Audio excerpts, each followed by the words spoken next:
You get very, very tired when you do this kind of work, and I've sat in courtrooms with young girls because they'll only speak if I'm sat there holding their hand.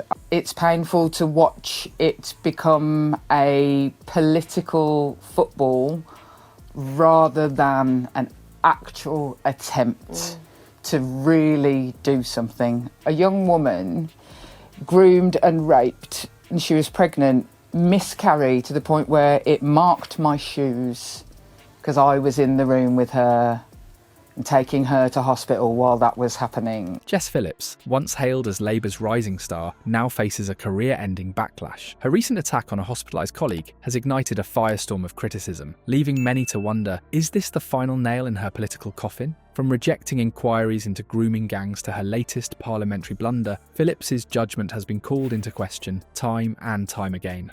As public outrage mounts, we delve into the shocking details of her rapid fall from grace and ask, can she survive this latest controversy? Before we move on, I'd like to ask you a small favour. If you appreciate this content, please take a second to like this video and subscribe to the channel. Over 98% of you watch the videos without subscribing. It costs you nothing, but it makes a huge difference to us. So, did you click the subscribe button? Great, thank you so much. Now back to the video. In the hallowed halls of Parliament, where debates shape the nation's future, Jess Phillips found herself at the centre of a political storm that threatens to derail her career. Elon Musk, I imagine you don't want to spend much time with me dwelling on him. No. He spends a lot of time, you're living rent-free in his head, it seems, at the moment. Yeah. But he called you a rape genocide apologist. He obviously hasn't looked into the level of work that I have done on this over the years or currently.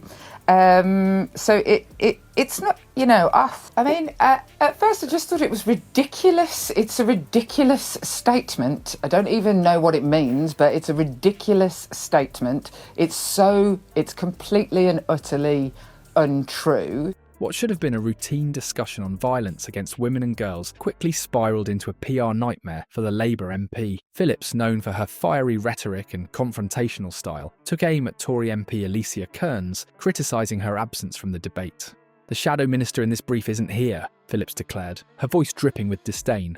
It was a calculated jab meant to paint Kearns as indifferent to the plight of women facing violence. But as we've seen time and time again in politics, appearances can be deceiving. The backlash was swift and merciless. As it turns out, Kearns wasn't lounging at home or attending a frivolous event. No, she was in the hospital, a fact that was apparently common knowledge among her parliamentary colleagues. Phillips's attack suddenly looked not just misguided but downright cruel. Social media erupted with condemnation. One user captured the mood perfectly. Awful behaviour. Even the ladies behind are not impressed. The comment painted a vivid picture of Phillips standing alone. There is a huge furore about something a man thousands of miles away said about me. An awful lot has been said about you and written about you in the past few days. This is the first time you've come to speak for yourself. What would you like to say? That has led to an issue that I care so deeply about and have dedicated most of my working life. Her peers visibly uncomfortable with her misplaced aggression. Another critic didn't mince words, suggesting that Phillips herself might need professional help due to her agitated state in Parliament. But for those who followed Phillips's career, this latest gaffe fits a troubling pattern. Her aggressive style has often landed her in hot water, with colleagues and commentators alike questioning whether her approach is truly effective or merely divisive. This incident seems to have pushed many to their breaking point, with calls for her resignation echoing across social media and political circles. As the dust settles, one has to wonder, what does this mean for Jess Phillips's political future? Once seen as a rising star in the Labour Party, her stock has taken a significant hit.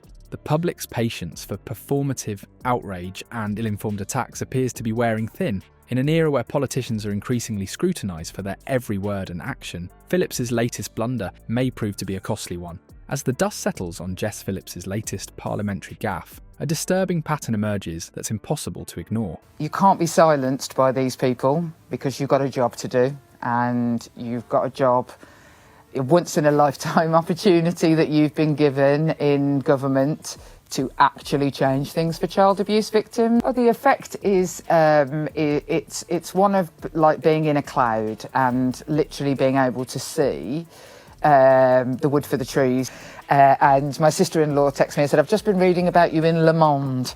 And so there is a level of ridiculousness of the bandwidth that this can make. Her ill-informed attack on Alicia Kearns isn't just a one-off blunder, it's part of a troubling trend that's been brewing for years. Remember the grooming gang's inquiry controversy? It's time to connect the dots and ask, is Phillips becoming a liability for Labour? Phillips's rejection of a national inquiry into grooming gangs stands out as a particularly damning decision in her political career. At a time when the public was demanding answers and accountability, Phillips chose to dismiss the need for a comprehensive investigation. This move left many wondering, is she more interested in political point scoring than addressing serious issues? The backlash was swift and severe. Social media erupted with outrage, with critics from across the political spectrum calling for a thorough investigation into the handling of grooming gang cases. Phillips's stance seemed tone-deaf at best and callous at worst, especially given the gravity of the issue and its impact on victims and their families. But Phillips's questionable judgment doesn't stop there. Her aggressive style in Parliament has often crossed the line from assertive to antagonistic. While some initially praised her no-nonsense approach, the public's patience for performative outrage appears to be wearing thin. Her latest attack on Kearns is just the most recent example of a behaviour that's becoming increasingly difficult to defend. Social media reactions to Phillips's parliamentary outburst were scathing. Comments labelling her behaviour as awful and appalling flooded Twitter and Facebook, indicating a strong disapproval from both the public and her peers. One user wrote, "How can we trust someone who shows such poor judgment to represent us in Parliament?" This growing list of controversies has taken its toll on Phillips's standing within the Labour Party. Once seen as a rising star with potential for leadership, her star has dimmed considerably. Party insiders whisper about concerns over her ability to connect with voters and represent Labour's values effectively. As the backlash intensifies, Phillips finds herself in an increasingly precarious position. Her confrontational style, once her trademark, now seems more like a liability. With each misstep, she alienates not just opponents, but potential allies within her own party. The question on everyone's lips, how much longer can Labour afford to stand by a politician who seems more adept at creating headlines than crafting policy? As the dust settles on Jess Phillips's latest controversy, her political future hangs precariously in the balance. Expert opinions suggest that her recent missteps could lead to a significant decline in support both within the Labour Party and among the public. The silence from Phillips and her team in addressing the issue directly has only served to fuel public dissatisfaction, leaving many to wonder if this could be the final blow to her ministerial aspirations. The incident serves as a stark reminder of the volatile nature of political careers. Similar cases of politicians facing backlash for controversial remarks or failing to address pressing issues have often resulted in diminished public support and calls for resignation. Phillips now finds herself in this precarious position, with her once promising career teetering on the edge of collapse. As viewers ponder the fate of the embattled MP, the importance of accountability in British politics comes into sharp focus. Will Phillips manage to weather this storm and salvage her political standing? Or will this latest controversy prove to be the final nail in the coffin of her ministerial ambitions? Only time will tell, but one thing is certain, the court of public opinion is in session, and its verdict could be damning.